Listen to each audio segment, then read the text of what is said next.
mövzusu geniş mövzudur bildiyiniz kimi, yəni geniş şərhə daha doğrusu ehtiyacı olan mövzudur. Ümumiyyətlə ruh nədir? Ruhun bir mahiyyəti haqqında bir qədər açıqlama verərdiniz.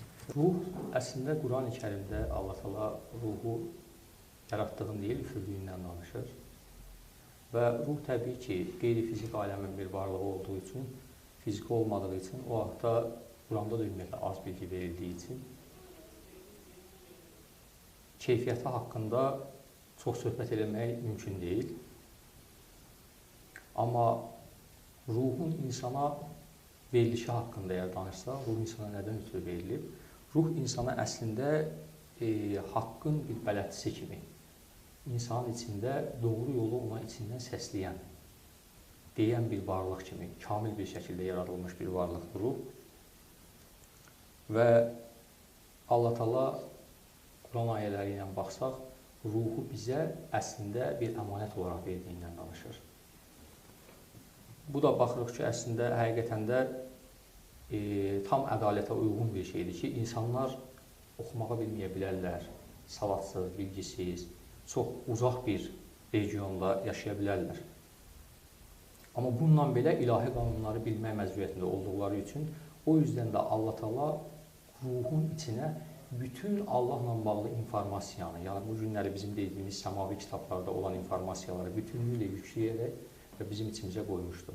O hər zaman bizə haqqı söylüyor. Təbii ki, Nizami Gəncəvinin Xeyir və Şərh əsəri də ona bir misaldır. Deməli, bildiyiniz kimi Peyğəmbər əleyhissalamın dövründə ona müxtəlif mövzularda suallar ünvanlanırdı. Yəni, o dövrün, belə deyək, bilginləri tərəfindən də, cahilləri tərəfindən də. Xüsusən Quran-ı Kərimin bir hissəsi bu suallara cavab olaraq ayələrdə öz əksini tapıbdır. Məsələn, Yəsəlunəkə kəlməsindən başlayan ayələr var. Səndən soruşurlar.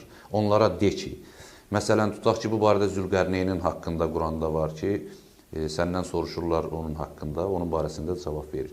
Və bunlara belə deyək ki, Allah Təala, əgər bu cür demək mümkünsə, imkan daxilində çalışıb ki, lakanik olaraq cavab versin və bu anlaşılan da olsun.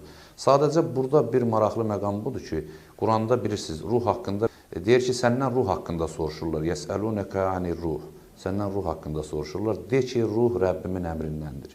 Yəni, bu haqda Allahın açıqlama verməməsi, xüsusi olaraq da bu cür bir mücərrət, çətin anlaşılan, necə deyim, bir qeyri-adi bir varlıq haqqında bu sizcə nə ilə əlaqədardır ki, məgər ruhu daha geniş bir izah etmək olmazdımı?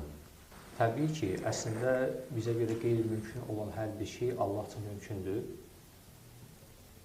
Amma ruhun haqqında bilgilər bəlkə də bu günləri desək ki, ümumiyyətlə yoxdur, Quran-ı Kərimdə təbii ki, görünmür. Amma müəyyən bir səviyyə var. İnsan əgər o Allah Təala ilə olan üst səviyyə bir məqamları əgər haqq edib yetişərsə, buna bir misal çəkim. Məsələn, kiçik yaşda olan uşaqlar, 6-7 yaşında olan bir uşağa təbii ki, böyüyüb evlənmək, qadın kişi ilə bağlı olan evlilik məsələsini anlatmaq mümkün deyil, o bir ədəbsizlikdir. Amma artıq 20-25 yaşında bir gənc oğlan evliliyin nədən ötürü olduğu və orada təbii ki, nəsil artımının baş verdiyini anlayır, idrak edir. Və insanlar da bu günləri mənəvi kamilliyə böyüdükcə Allah Təala mütləq o haqda bilgiləri verir insanlara. Aydındır. Deməli, yəni insanların qavrayış tərzinə uyğun olaraq Allah orada onu açıqlamır ki, onu heç kim... Təbii, şübhəsiz ki, belədir. Hələ 1400 il keçməsinə baxmayaraq, hələ də ruh haqqında bir dəqiq istər filosoflar da o məsələlərə toxunublar, digər alimlər də, din adamları da, amma yetkin, dolğun bir məlumat yoxdur. Amma bir şey deyim sizə. Məsələn, dini ədəbiyyatda biz çox rast gəlirik. Hətta belə deyək ki, mövhumat xarakterli müəyyən məsələlər, rəvayətlərmi deyək, onlara nağıllarmı deyək. Məsələn, uydurma şeylər var. Bunları siz necə görürsünüz? Bəziləri iddia edir ki, bunlar Abbasilər dövründə Yunan filosofların əsərlərinin tərcümə olunmasından sonra Yunan fəlsəfəsinin İslama qarışması nəticəsində olubdur. Bəziləri bunu deyək ki, başqa bir deməli məsələlərlə əlaqələndirirlər ki, bu uydurma əhvalatların daxil olması. Yəni, belə deyək ki, ruh haqqında əslində məlumatın az olmasına baxmayaraq, belə deyək, həqiqətə uyğun olmayanlar daha çoxdur. Bunu siz necə əsaslandırırsınız? Çox gözəl, əslində çox gözəl bir sualdır bu sual. Ruh haqqında məlumatın Quran-ı Kərimdə az olduğu halda və insanların buna bu qədər böyük şərhlər, bu qədər böyük öz məntiqlərinə, zənnlərinə uyğun olaraq cavablar verməsi əsas mövzudan bizi kənar salmaqdan ötürü bir növü. İndi bu planlı və yaxud da plansız bir şəkildə təbii ki, davam etməkdədir. Qurandan bildiyimiz kimi deyirik ki, bizim bir düşmənimiz var, yəni Allah bizə bu cür anladır, o da şeytandır. Təbii ki, insanların əslində şeytan neyini düşüncələrinə müdaxilə etməklə məşğuldur. Çünki insanın içində iki varlıq var, biri nəfs, biri ruh, ağıl isə sərbəst durub ortada. Nəfsdən və ruhdan gələn informasiyanı qəbul edir. Amma şeytan birbaşa insana mümkün deyil daxil olması. Necə ki, biz müəyyən informasiyaları almaq istədiyimiz zaman bir telefon o biri telefondan bir Bluetooth vasitəsilə və yaxud da bir WhatsApp vasitəsilə hansısa bir formada o informasiyanı alır və biz onu oxuyuruq. Eynən bizlərə daxil olan şeytandan gələn informasiya da çiriz nəfs vasitəsilə gəlir. Nəfsdən ağla doğru artıq ötürülür. Ağıl qəbul eləyərsə, iradə artıq onu fəaliyyətə keçirdir. Amma ağlın onu qəbul etməməsi üçün təbii ki, bizə nə lazımdır? Quran ayətləri ilə şuurlanmaq, yəni ilahi ayətləri bilməyimiz lazımdır. Çünki bizim beynimiz bir kitabxana şəklindədir.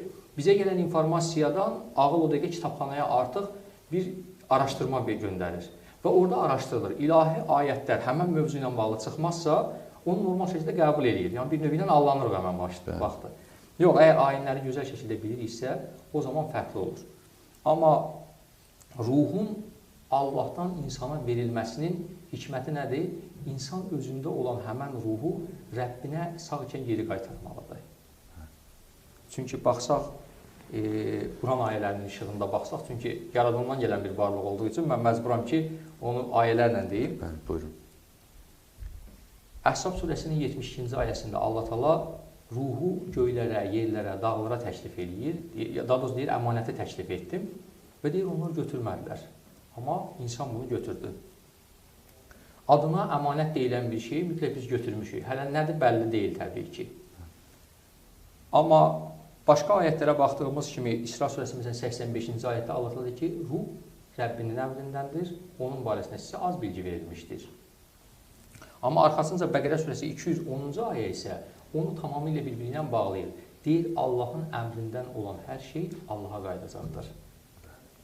O yüzden də əslində Quran-ı Kərimdə təqva deyilən bir termin keçir, təqva anlamı. Çünki Allahın yanında da insanların dəyərləri o təqva ölçüsünə görədir.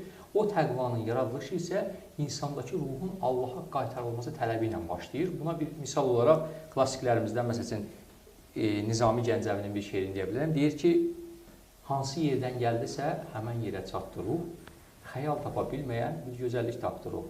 O gecəni bir daha görmək üçün əl qaldırıb göylərə deyirəm Allah Allah. Yəni Allah kəlməsinin təkrarı ilə bildiyimiz kimi dində zikir deyilən bir şey var. Onu etməklə yaradana doğru artıq insan ruhu yola düşür. Ruhun Allaha gedişatında zikir sanki bir yanacaq rolunu oynayır.